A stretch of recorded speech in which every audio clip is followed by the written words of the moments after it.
बड़े लोग जो धनवान हैं, ठेकेदार हैं, इंजीनियर हैं, डॉक्टर हैं, आईएएस हैं, आईपीएस हैं, जजेज हैं, ये सब लोग एक लिमिट अरसे में शराब पीते हैं 10 बजे के बाद, और वो अपना दुनिया कोई नहीं जानता कि वो पीते हैं। हम वही कहते हैं अपने गरीबों को कि क्यों पी करके इधर उधर करते हो, तुम लिमिट में पियो जैसे बड़े लोग पीते हैं। जीतन राम मांझी जी बिहार के पूर्व मुख्यमंत्री रहे हैं, इनकी बातों को आप हल्के में नहीं ले सकते हैं। हिंदुस्तानी आवाम मोर्चा के राष्ट्रीय अध्यक्ष और बिहार के पूर्व सीएम जीतन राम मांझी का कहना है कि जितने भी आईपीएस आईएएस हैं रात के 10 बजे के बाद थोड़ा थोड़ा पैक लेते हैं।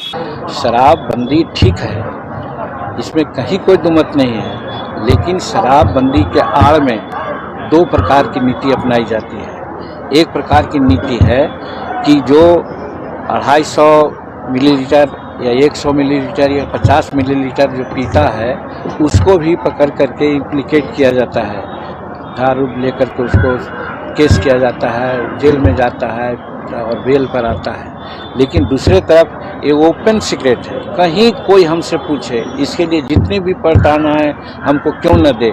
ये सत्य है कि जो बड़े लोग हैं, बड़े लोग जो धनवान हैं, ठेकेदार हैं, इंजीनियर हैं, डॉक्टर हैं, आईएएस हैं, आईपीएस हैं, जजेज हैं, ये सब लोग एक लिमिट अरसे में शराब पीते हैं 10 बजे के बाद, और वो अपना दुनिया कोई नहीं जानता कि वो पीते हैं। हम वही कहते हैं अपने गरीबों को कि क्यों पी करके इधर उधर करते हो, तुम लिमिट में पियो जैसे बड़े लोग पीते हैं।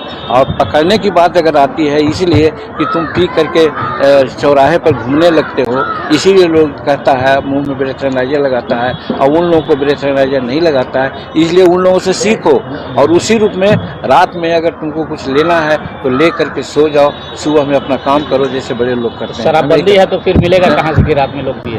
अब शराबबंदी है तो आप लोग ही देख रहे हैं। हमारे साथ लोजपा रामविलास के प्रवक्ता चंदन सिंह हैं। सर, क्या कहना है? देखिए, जीतन राम मांझी जी बिहार के पूर्व मुख्यमंत्री रहे हैं, इनकी बातों को आप हल्के में नहीं ले सकते हैं, और बहुत गंभीर विषय पे उन्होंने बोला है। क्योंकि बिहार में शराबबंदी है, शराबबंदी होने के बाद हिंदुस्तानी आवाम मोर्चा के राष्ट्रीय अध्यक्ष, बिहार के पूर्व मुख्यमंत्री आदरणीय जीतन राम मांझी जी ने कहा है कि जज पीते हैं, आईएएस पीते हैं, आईपीएस पीते हैं, तो अब तो गेंद जो है वह माननीय मुख्यमंत्री आदरणीय नीतीश कुमार जी के पाले में है। अब उनको इस पर एक जांच कमेटी बैठानी चाहिए, जो माननीय जीतन राम मांझी जी से पूछताछ करके जो लोग शराबबंदी के बाद भी अगर रात को 10 बजे पीते हैं उनकी गिरफ्तारी होनी चाहिए। बिल्कुल, क्योंकि गरीब और दलित को तो प्रशासन के लोग पकड़ ही रहे हैं और जेलों में भी बंद कर रहे हैं।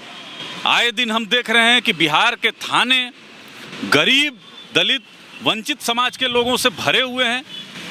तो जब बिहार के पूर्व मुख्यमंत्री आदरणीय जीतन राम मांझी जी ने इतना बड़ा बयान दिया है, तो अब यह देखना है कि बिहार के वर्तमान मुख्यमंत्री आदरणीय नीतीश कुमार जी इस पर क्या कार्रवाई कर रहे हैं। अगर यह मौन रह जाते हैं तो यह स्पष्ट है कि कहीं ना कहीं शराबबंदी के छेद में माननीय मुख्यमंत्री जी की मौन सहमति है। अगर इस पर कार्रवाई होती है तो हम लोक जनशक्ति पार्टी रामविलास इसका समर्थन करेगी और शराबबंदी के पक्ष में हम हैं और माननीय मुख्यमंत्री की गलत नीतियों का विरोध करते हैं।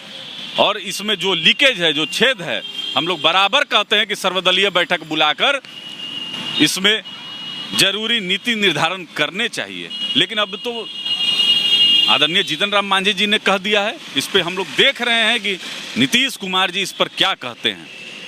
आप बात कर रहे हैं कि नीतीश कुमार के जो गलत नीतियाँ है, क्या गलत नीति है जी? देखिए, एक आप समझिए कि एक शराब की बोतल से अगर आपके घर में पकड़ा जाएगा तो आपको तो जेल आप जाना ही पड़ेगा, लेकिन आपका घर भी सील होगा। यहाँ विधानसभा परिसर में शराब की खाली शीशियाँ मिली। माननीय मुख्यमंत्री जी दम्भ भरते हैं बिहार में शराबबंदी की। आखिर क्या कार्रवाई इस पर हुई? जिम्मेवार और जवाबदेह कौन था? विधानसभा अध्यक्ष माननीय मुख्यमंत्री जी।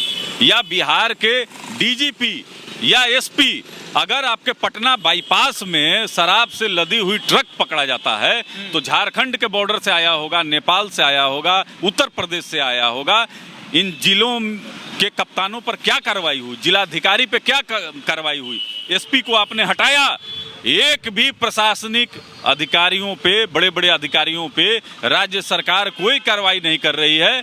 इसमें सिर्फ और सिर्फ गरीब जनता ही पिसी जा रही है।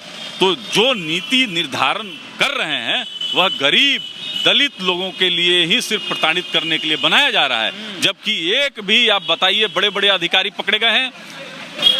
800 कार्टून अगर बिहार की पटना राजधानी में आ जाता है तो कई जिला क्रॉस करके आया होगा। बिल्कुल बिल्कुल। तो इस और आपके अधीन माननीय मुख्यमंत्री जी ही हमारे बिहार के गृह मंत्री भी हैं, इनके अधीन इनके खुफिया विभाग भी हैं। क्या उसका आउटपुट है, इनपुट है? माननीय मुख्यमंत्री जी को इस सब विषयों पे बात करनी चाहिए, सभी दलों के नेता से बात करनी चाहिए। लेकिन माननीय मुख्यमंत्री जी सिर्फ जात पात की राजनीति करते हैं, अगड़ा पिछड़ा करते हैं, दलित महादलित करते हैं। बिहार के विकास में इनका कोई योगदान नहीं है। यह आज नीति आयोग की रिपोर्ट ने स्पष्ट कर दिया है। पिछले 16 साल से बिहार हर एक मानक में फिसड्डी आया है और इन्हीं के सहयोगी दल हैं भारतीय जनता पार्टी। नीति आयोग के राष्ट्रीय अध्यक्ष प्रधानमंत्री होते हैं, उसको माननीय मुख्यमंत्री जी अब मान रहे हैं और मानते हुए विशेष राज्य के दर्जे की बात कर रहे हैं। हाँ, अब मान गए हैं। अब मान गए हैं। पहले नहीं तो जब पहले नहीं मान रहे थे अब मान गए हैं तो यह दोहरा चरित्र है माननीय नीतीश कुमार जी का। यह स्पष्ट हो गया है बिहार की जनता के सामने कि आपने पिछले 16 साल से बिहार में विकास का कोई काम नहीं किया है। शिक्षा हो, स्वास्थ्य हो, रोजगार हो, हर एक मानक में आप बिहार को पीछे ले जाने का काम किया। लोक जनशक्ति पार्टी रामविलास के प्रवक्ता चंदन सिंह है और इनका कहना है कि जो जदयू की सरकार, भाजपा की सरकार अभी वर्तमान बिहार में है, ये पूरी तरह से फेल है। इनकी जो गलत नीतियां है इसका ये लोग विरोध करते हैं और जो सही नीति है उसका समर्थन करते हैं। वीडियो कैसा लगा कमेंट सेक्शन में बताइएगा। फेसबुक पे देख रहे होंगे फॉलो कर लीजिएगा, यूट्यूब पे देख रहे होंगे सब्सक्राइब कर लीजिएगा। कैमरा पर्सन अमान के साथ मैं हूँ केशव, धन्यवाद।